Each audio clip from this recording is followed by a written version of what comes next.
science, I started observing what was going on when I was creating. And for example, the first thing that I noticed is that if I was trying to write a sketch at night, and I got stuck, or I couldn't think of an ending, or I couldn't see how to continue the sketch, I would go to bed. And when I woke up in the morning and made myself a cup of coffee and went back to my desk and looked at the problem, not only was the solution to this problem immediately apparent to me, but I couldn't even remember what the problem had been the previous night. I couldn't understand why I did not see what the solution was. So I began to realize that this business of sleeping on a problem, as we say in the English language, and I think you have a very similar phrase, the idea of working at something, thinking about something, going to bed, and then waking up with the solution, was absolutely extraordinary. And that is actually the key to what I'm talking to you about today. Now, this business of coming to a solution overnight without thinking about it. The next extraordinary experience I had is I wrote a script, and I like this script very, very much. And because I've always been a bit disorganized, I lost it. And I couldn't find it anywhere. And I was pretty disappointed. But I sat down and I forced myself to rewrite it from memory. And it didn't take terribly long, and then I found the original. And fortunately, I was curious enough to compare the two.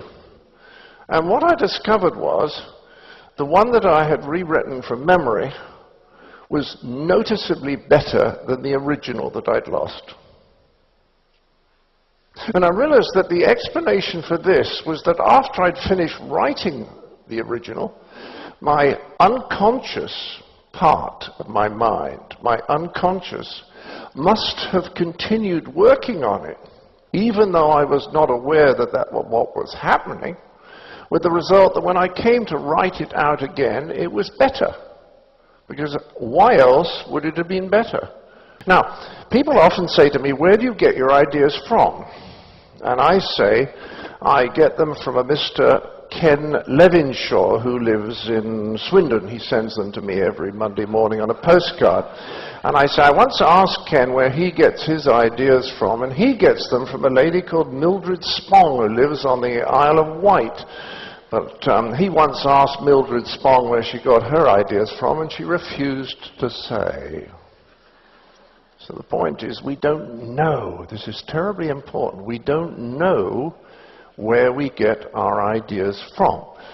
What we do know is we do not get them from our laptops.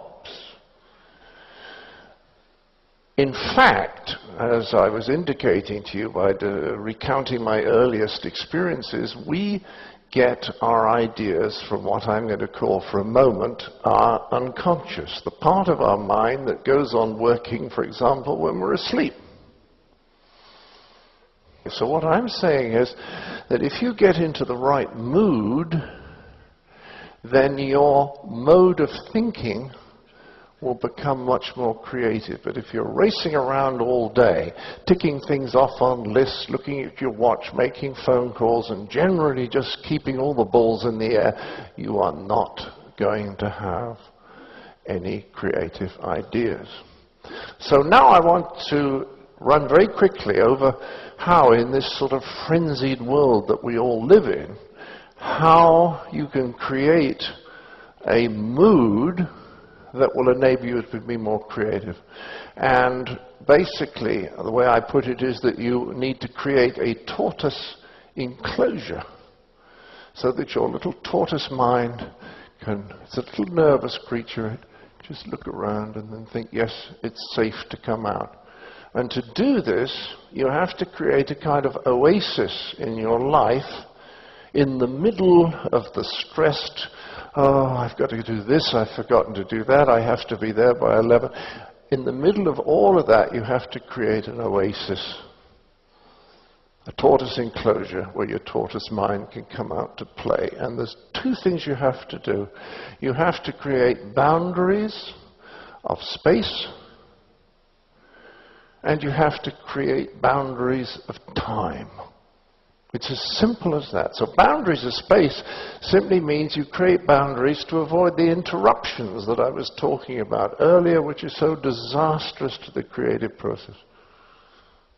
So, if you're a fat cat at the top of an organization, you say to your lovely assistant, please, I am now going to think.